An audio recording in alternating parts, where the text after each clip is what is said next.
Bonjour à tous, vous m'entendez? Vous m'entendez? Oui.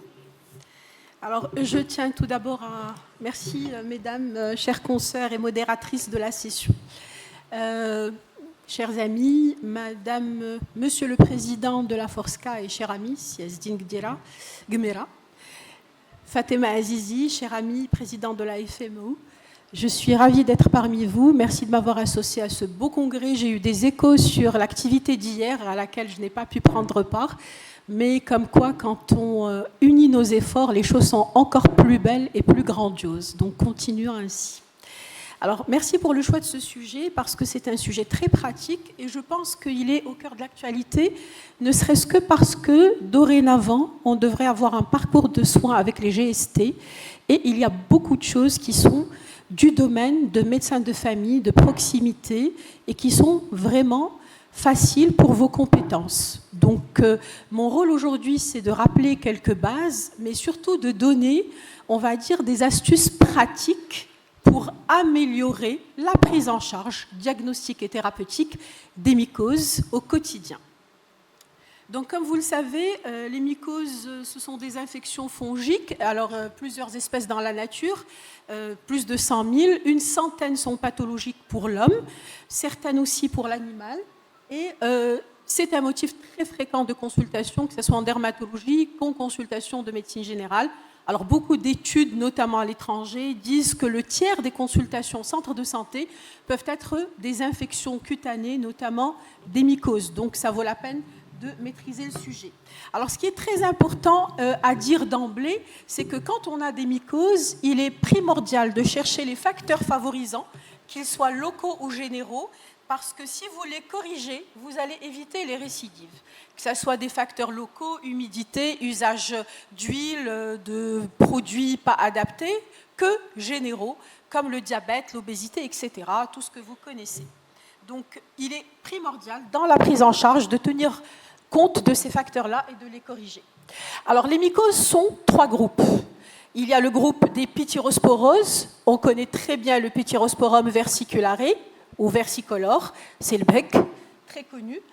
Le groupe des candidoses, qui vont toucher la peau, les ongles et les muqueuses. Et le groupe des dermatophytes, qui vont toucher la peau, les cheveux et les ongles, mais pas les muqueuses. Donc, c'est le distinguo important. Donc, d'ores et déjà, si vous avez une infection fongique au niveau des muqueuses, génitales, vulvovaginite, fessière ou un muguet buccal, c'est le groupe Candida et ce n'est pas les dermatophytes. On va commencer par un rappel sur le PV, vous le connaissez très bien, c'est très très très fréquent, surtout dans la tranche d'âge en périadolescence, rare plus jeune. C'est dû au Pityrosporum orbiculare qui s'approfite de la peau et c'est une levure lipophile, donc elle va aimer les régions grasses et bourriques, ce qui explique un petit peu sa topographie. Donc, comme j'ai dit, surtout l'adolescence, et on est contaminé au niveau des sols. C'est le sable, le pourtour des piscines, les sols de salles de bain, etc., qui sont le principal réservoir. Mais on peut avoir une contamination interhumaine par le changement de vêtements, mais surtout les serviettes mouillées partagées. Donc, surtout les serviettes de plage. Donc là, il faut faire attention dans la prise en charge de sensibiliser par rapport à ça. Alors, des facteurs de risque, oui, c'est surtout l'hypersudation, les corticoïdes, mais aussi là où il y a de la chaleur et de l'eau, sauna, salle de sport, etc. Et puis, on a aussi un terrain familial, probablement le pH, qui détermine la prédisposition à cette infection-là. Donc, le pityriasis, vous le reconnaîtrez très facilement quand vous avez ces taches couleur rosée ou couleur peau de chamois, donc couleur chamois, qui vont toucher la partie supérieure du tronc, donc les épaules, le haut du dos, rarement le bas du dos. Bien sûr, dans les formes profuses, ça peut s'étendre, mais il faut chercher à ce moment-là une cause. Donc les zones de prédilection, on a dit que c'était une levure lipophile, donc les zones séborrhéiques, décolleté, racines des membres supérieurs, un peu le dos, les liserés du cuir chevelu.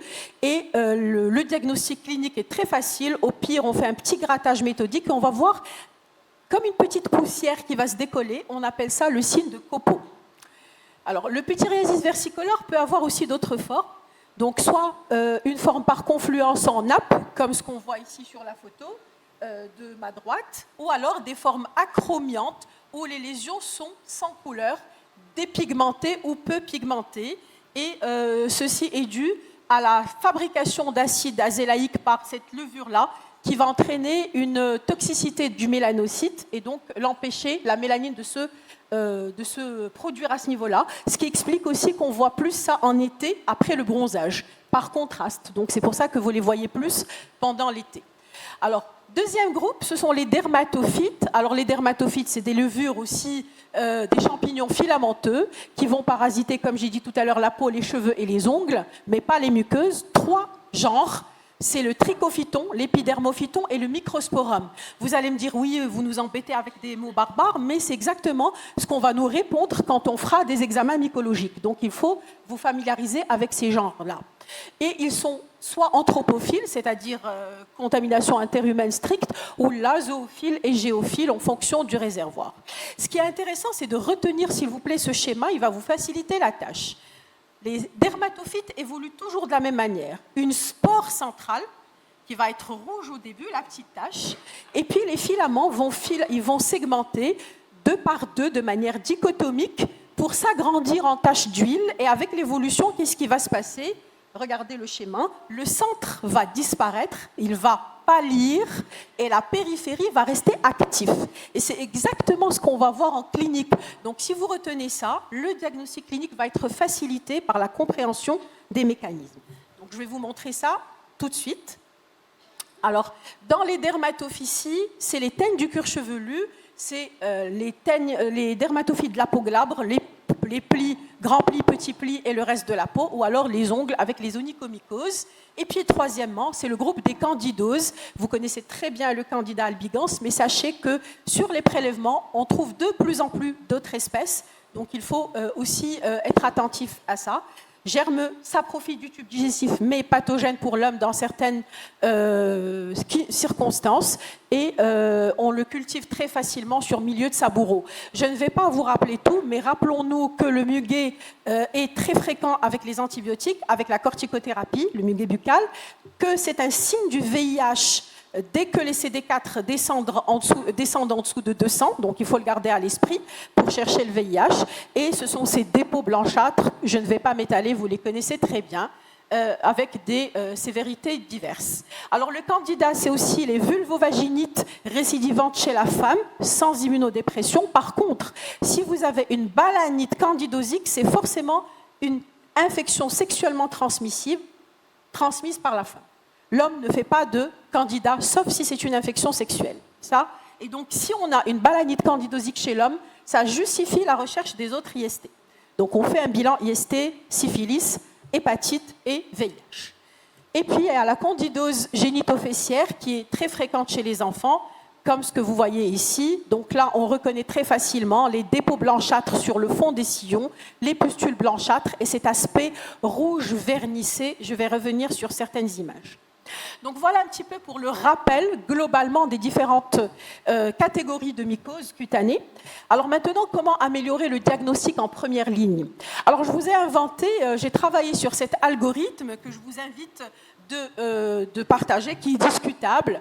Donc dès qu'on est devant une forme plutôt typique orientant vers une mycose, qu'est-ce qu'il faut savoir ? Il faut chercher les signes, la sémiologie évocatrice, les rythèmes, quelques squames, un prurite discret, plus ou moins important en fonction des formes, et une bonne délimitation. On va chercher aussi des pustules blanchâtres dans le cadre du candida, et on va chercher l'étendue des lésions, la topographie. Et donc déjà à la sémiologie, on va catégoriser PV, dermatophytie ou candidose. Après, qu'est-ce qu'il faut voir ? Il faut chercher la topographie. Et quand on a un foyer mycosique, il est primordial de déshabiller le corps à la recherche des autres foyers. Parce que la décision thérapeutique en dépend. Parce que parfois, on va vous montrer juste un pli, alors qu'il y a aussi un autre pli caché, notamment l'intertrigo-plantaire, interdigital. Donc la topographie est déterminante. Et il y a aussi l'évolution. L'évolution aiguë, subaiguë, chronique, qui va permettre des diagnostics différentiels. Et on va évaluer le terrain. En fonction de la topographie, on va chercher les autres sites, on va voir l'extension. Et tout ça va nous amener à prendre la bonne décision thérapeutique. traitement local, général, fluconazole, terbinafine, autres, etc. Maintenant, si on a un cas atypique, c'est-à-dire une dermatose bien limitée, qui est prurigineuse aussi et légèrement squameuse ou vésiculeuse, mais ce n'est pas tout à fait typique, qu'est-ce que je fais? Je regarde la topographie. Est-ce que la topographie est compatible? Est-ce qu'il y a des lésions ailleurs? Je regarde l'évolution. Par exemple, si je suis devant un psoriasis, c'est chronique, ce n'est pas une lésion aiguë comme une mycose, et je vais évoluer le raisonnement vers la recherche des diagnostics différentiels, psoriasis, eczéma, etc. Je vais vous donner quelques exemples. Et si j'ai vraiment un doute et je ne m'en sors pas cliniquement, 2 examens à faire, l'examen myco et éventuellement une biopsie devant des pathologies inflammatoires. Et à partir de là, je vais décider de mon traitement. Donc attention, le warning, c'est ça, j'ai mis un warning. Chaque fois que vous avez une résistance aux antifongiques bien conduite, avec une bonne observance, posez-vous la question, est-ce qu'il s'agit vraiment d'une mycose? Donc c'est la résistance et la chronicité qui doit attirer votre attention dans cette amélioration de prise en charge de ce genre de manifestation. Et je vais faire une approche topographique. Si vous voulez vous en sortir, adoptez cette approche topographique qui permet d'éliminer les diagnostics différentiels au fur et à mesure. Donc, par exemple, on va voir les mycoses des grands plis. Alors, c'est très fréquent. On a l'eczéma marginé de Hebra qu'on appelait avant, aujourd'hui on dit dermatophycie des plis inguinaux. Donc, tout simplement. Alors, il y a plusieurs espèces, mais au Maroc et dans le monde, c'est surtout le Trichophyton rubrum qu'on retrouve dans ces localisations. Donc, quand on va raisonner traitement, si on ne fait pas de prélèvement, et on n'a pas besoin de faire de prélèvement, je vais viser en premier les trichophytons, notamment le rubrum. Alors, la transmission se fait à partir d'un foyer, surtout au niveau des pieds, mais aussi indirectement par les serviettes ou les vêtements quand on les échange. Alors, voilà comment ça se présente une dermatophycie des plis. Gardez à l'esprit le schéma de tout à l'heure.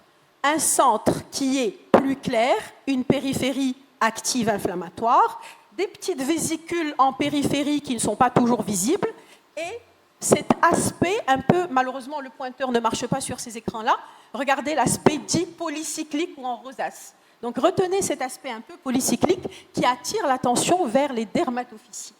Donc, la même chose, si vous avez d'autres lésions, vous avez toujours le même aspect, un centre qui devient plus clair avec l'évolution, une périphérie bien limitée, avec ces petites rosettes ou rosaces polycycliques et des petites vésicules qui sont très fragiles, donc on peut passer à côté.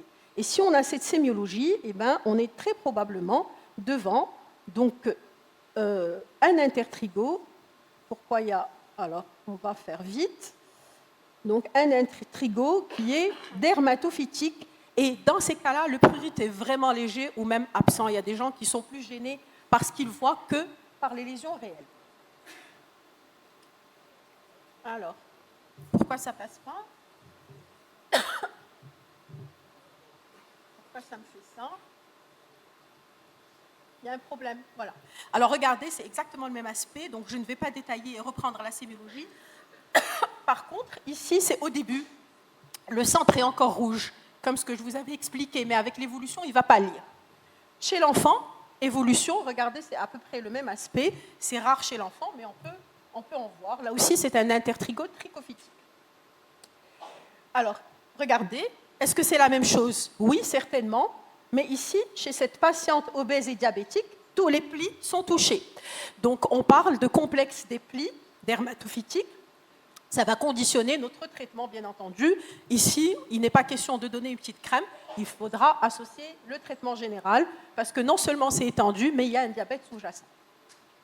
Mais regardez, c'est exactement la même sémiologie. Donc, si vous avez ça, le diagnostic est vraiment aisé. Par contre, si vous avez ça, est-ce que c'est une mycose ou pas? Ça peut être une mycose. Et c'est une mycose, mais c'est du candida. Alors, dans le candida, l'érythème est plus soutenu. Il n'y a pas de pâleur centrale parce que ce n'est pas la même évolution que le schéma de tout à l'heure. Et le prurite est plus important et des fois, on a même des sensations de cuisson. Donc, c'est toujours rouge, toujours bien limité. Et si vous regardez la périphérie, vous allez trouver des petites pustules blanchâtres. Chaque fois qu'il y a du blanc, ça doit évoquer le candida. Un enduit blanchâtre sur le fond des plis, des petites pustules blanchâtres, des squames blanchâtres fines, doivent évoquer le candida et l'érythème est plus soutenu que tout à l'heure, comme vous le voyez. Donc voilà, c'est de la mycose, mais ici, c'est du candida. Mais des fois, c'est difficile de faire la part des choses. Alors, je vous rassure, le traitement local va marcher sur les deux. Alors, est-ce que c'est toujours de la mycose? Ici, c'est oui. Vous imaginez une candidose fessière du nourrisson avec ses dépôts blanchâtres et ses pustules très facilement reconnaissables. Les diagnostics différentiels se feront avec les dermatites de siège fréquentes chez l'enfant. Alors, est-ce que c'est toujours de la mycose? Alors, l'idée, c'est de dire tout ce qui est rouge n'est pas mycosique, tout ce qui touche les plis n'est pas mycosique. Alors là aussi, si je vous dis que c'est chronique, que ça évolue par poussée-rémission, il n'y a pas de prurite, qu'est-ce qu'il faut faire? Biopsier ou alors chercher les autres sites, parce que si on a des lésions ailleurs, ça peut confirmer un diagnostic de psoriasis inversée ici. Donc chronicité, résistance aux antifongiques doit être votre moteur pour améliorer la prise en charge de ces dermatoses-là. Donc là, on est devant un psoriasis inversé, et quand on examine, on peut tomber avec un peu de chance sur des lésions typiques de pso qui vont orienter votre diagnostic. Est-ce que c'est de la mycose? Ça ne ressemble ni à l'un ni l'autre. Pourquoi? Parce que la couleur est brunâtre. Et si vous vous approchez ici, vous allez sentir une mauvaise odeur. Est-ce que quelqu'un a une idée? Absolument, c'est un érythrasma, c'est plutôt bactérien. Donc on va donner quand même un antifongique local, mais on va traiter par de l'érythromycine par voie orale, si on veut donner un traitement par voie orale. Donc ici, c'est de l'érythrasma. Et ici, c'est un acanthosis nigricans au niveau des plis. Donc là, il n'y a pas photo, c'est facilement reconnaissable.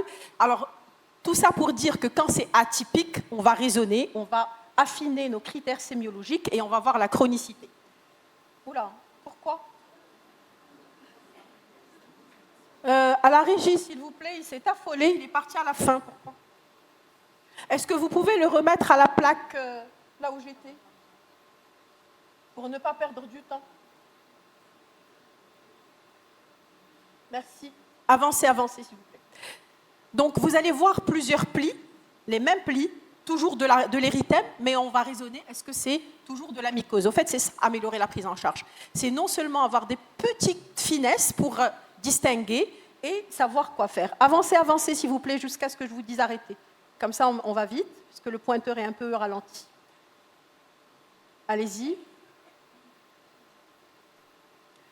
Donc, je vais un peu précéder en attendant qu'il arrive à la diapo. Alors, les plis peuvent être touchés par des bactéries. Donc, on peut avoir des plis, des intertrigos bactériens. On peut avoir le psoriasis. On peut avoir de l'eczéma, déodorants, vêtements, etc. Et on peut avoir, avancé, la suivante, s'il vous plaît. Non, non, non, non, non. Non, voilà, stop, s'il vous plaît, merci. Donc, regardez plusieurs plis et on pourrait s'y perdre, hein, même des dermatos. Mais si je vous montre là, l'aspect n'est pas tout à fait typique, mais il y a cette périphérie active et un centre. Yek. Donc, c'est une dermatophysie. Ici, c'est un flocosum. Donc, c'est de la dermatophysie.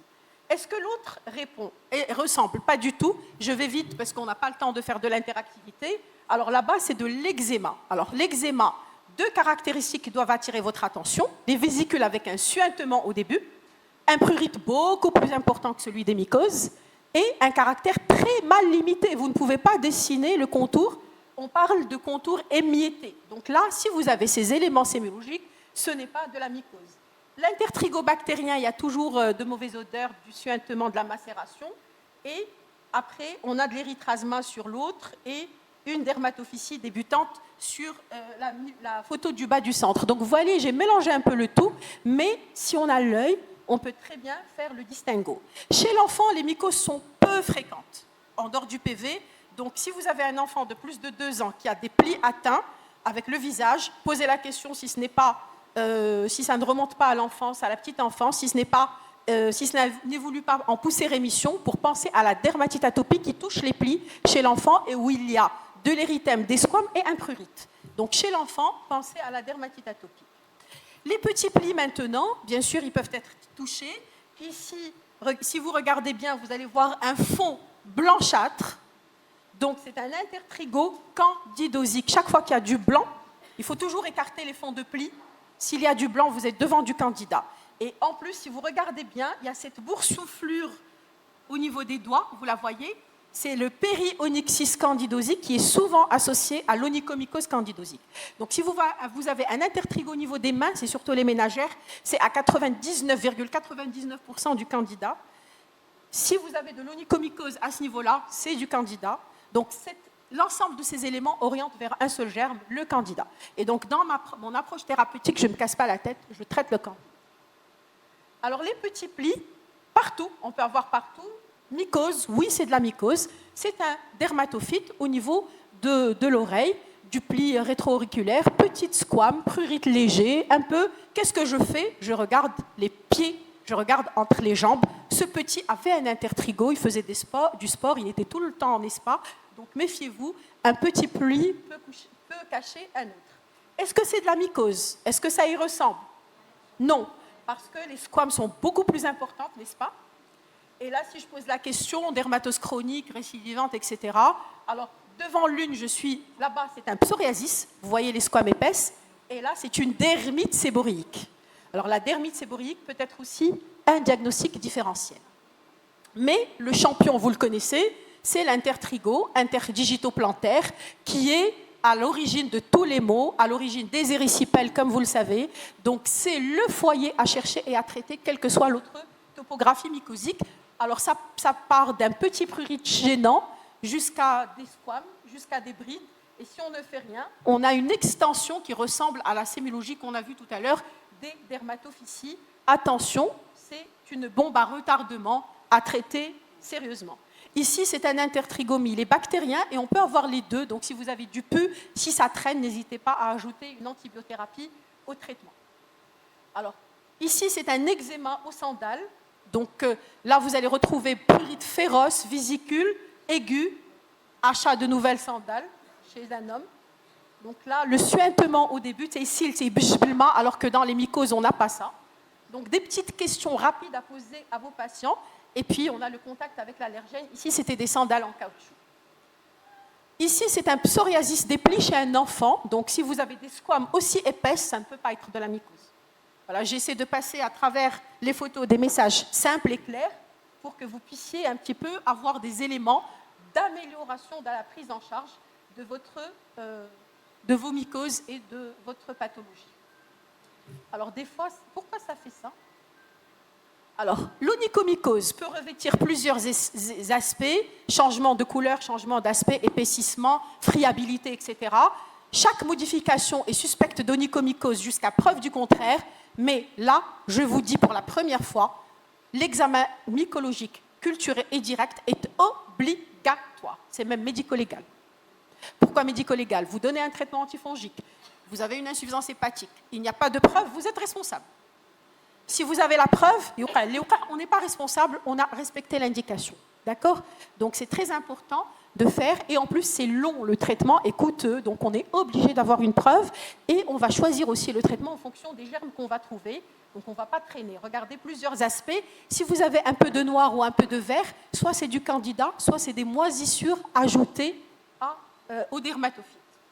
Donc dans les dermatophyties, c'est le Trichophyton rubrum qu'on retrouve dans plus de 80% de nos prélèvements au Maroc, donc c'est la plus fréquente, mais on peut trouver de temps en temps du candida. Et puis, le candida peut aussi être responsable. Alors, les diagnostics différentiels, c'est essentiellement le psoriasis de l'ongle. Vous savez qu'il peut toucher l'ongle avec cet aspect en dé à coudre, ces aspects-là très épaissis. Et là, c'est la chronicité, c'est l'absence de foyer. On peut avoir une greffe candidosique ou dermatophysique sur du candida, c'est possible. Alors au niveau du cuir chevelu, et je ne vais pas détailler, ce sont les teignes, parce que je n'ai pas le temps de le faire.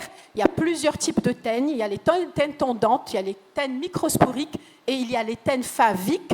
Alors vous allez me dire, oui, on ne voit pas plus ça. Si, figurez-vous, le favus est plus rare, mais les autres teignes, on en voit régulièrement, que ce soit en pédiatrie ou en dermatopédiatrie. Donc il faut y penser et les traiter énergiquement. Donc teignes tondantes, favus, ou les teignes suppurées, je passe les agents, donc ça c'est les prélèvements qui vont nous dire. Ce qui est important pour vous, c'est que là aussi, l'examen mycologique est obligatoire, direct et culture, mais on n'attend pas le résultat pour démarrer un traitement. Vous allez voir dans la prise en charge que je vais quand même démarrer un traitement probabiliste en attendant les résultats. Alors que FLONGLE, il n'y a pas d'urgence, je peux attendre un petit peu les résultats avant de démarrer. Mais je vais insister un peu, ça c'est le Godefavik, l'odeur soufrée, aspect jaunâtre et cartonné. Et je vais vous laisser la présentation pour les détails, ne vous en faites pas. J'insiste sur les teintes suppurées. Quand vous avez du pus, comme sur ces photos-là, eh ben, il peut être aussi bactérien, donc n'hésitez pas à associer un traitement par une antibiothérapie efficace pendant au moins 2 semaines. Comment améliorer maintenant la prise en charge thérapeutique en première ligne? Alors le résultat in fine, c'est de traiter dans les plus brefs délais pour éviter la contamination des autres, les complications, pour amoindrir le coût, pour traiter avec un traitement local, alors que si on traîne, ça sera forcément un traitement par voie générale, etc. Donc, le traitement qu'on va choisir, la galénique qu'on va choisir, dépendra de l'extension du terrain, ça vous l'imaginez très bien. Alors, qu'est-ce qu'on a pour le traitement local? Pour le traitement local, on a tous les antifongiques en crème ou en pommade qui sont pour l'instant efficaces. Donc, quel que soit ce que vous choisissez, l'essentiel, c'est de respecter la posologie, 1 fois par jour, 2 fois par jour, 3 semaines, 1 mois ou 2 semaines. C'est ça la différence, mais sinon, vous choisissez ce que vous voulez. Alors, pour le traitement des ongles, on a des vernis, on appelle des solutions filmogènes, on en a 2 sur le marché international, l'amorolfine, c'est l'océryl, je peux le citer, et la cyclopyroxolamine, c'est le mycoster, je peux les citer parce qu'il n'y a que ça, il n'y a pas d'autres concurrents.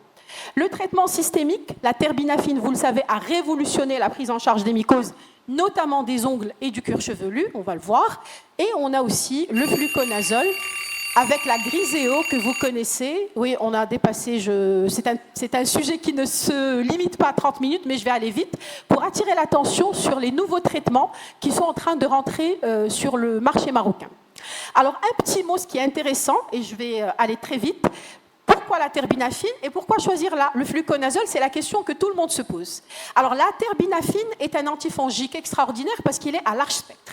Il va agir sur toutes les espèces de trichophyton, mais il va agir aussi sur les moisissures, alors que le fluconazole, non. Il peut agir sur le candida, surtout albicans, et il peut agir sur d'autres espèces, et donc il est intéressant dans ce sens. La terbinafine est efficace, et elle a l'AMM aujourd'hui dans le traitement du PV résistant, le pityriasis versicolore, et bien entendu dans les onychomycoses. Alors le fluconazole, par contre, il a l'exclusivité quand vous avez une atteinte muqueuse. C'est que le fluconazole ou alors des atteintes systémiques. Donc vous voyez, la terbinafine a révolutionné, bien entendu en faisant un bilan hépatique pour les traitements systémiques, respect des contre-indications. Et un petit mot chez l'enfant. Alors avant, on ne donnait pas la terbinafine. Aujourd'hui, on peut la donner dès 2 ans quand le poids dépasse les 20 kg. Alors pourquoi? Parce que dès 20 kg, on peut donner la moitié d'un comprimé par jour, soit 125, qui est adapté au poids de l'enfant. Moins de 20 kg, on ne peut pas parce qu'on ne peut pas diviser les comprimés en 4. Donc ça, c'est une nouveauté. Et puis, après, dès 40 kg, on traite comme un adulte avec un seul comprimé par jour et la durée va dépendre de l'indication, peau, cheveux, etc. Donc ça, c'est chez l'enfant. Je tenais à le dire parce qu'avant, on ne parlait pas du tout de l'enfant. Les effets secondaires, vous les connaissez. Je vais insister rapidement sur les interactions médicamenteuses. Beaucoup de médicaments interagissent, surtout avec la terbinafine. Donc, il faut faire attention. Je vous laisse prendre les plaques, je ne vais pas détailler, mais il est primordial de le savoir. Alors, les indications maintenant, on a dit que la terbinafine avait un large spectre et on pouvait la donner dans pratiquement toutes les indications. Si on est devant des dermatophysies, des grands plis, sans immunodépression, traitement local suffit. Terbinafine 1 fois par jour, 2 semaines. Les autres molécules 2 fois par jour, 3 semaines à 1 mois. Et le tour est joué. Pareil pour les petits plis. Par contre, si vous avez une kératodermie palmoplantaire, il faut bien émolier pour que les traitements pénètrent, sinon il faut associer un traitement systémique. Ça, c'est un message aussi intéressant dans les indications des dernières recommandations. Je perds du temps à passer les diapos, parce que, alors dans les traitements des onychomycoses, le traitement est local quand c'est distal, général quand on a une atteinte des bords ou matricielle. La durée du traitement ne va pas dépasser 3 mois pour les traitements systémiques, mais on va le voir, 6 mois pour les doigts des ongles pour le traitement local et 12 mois pour les ongles au niveau des pieds.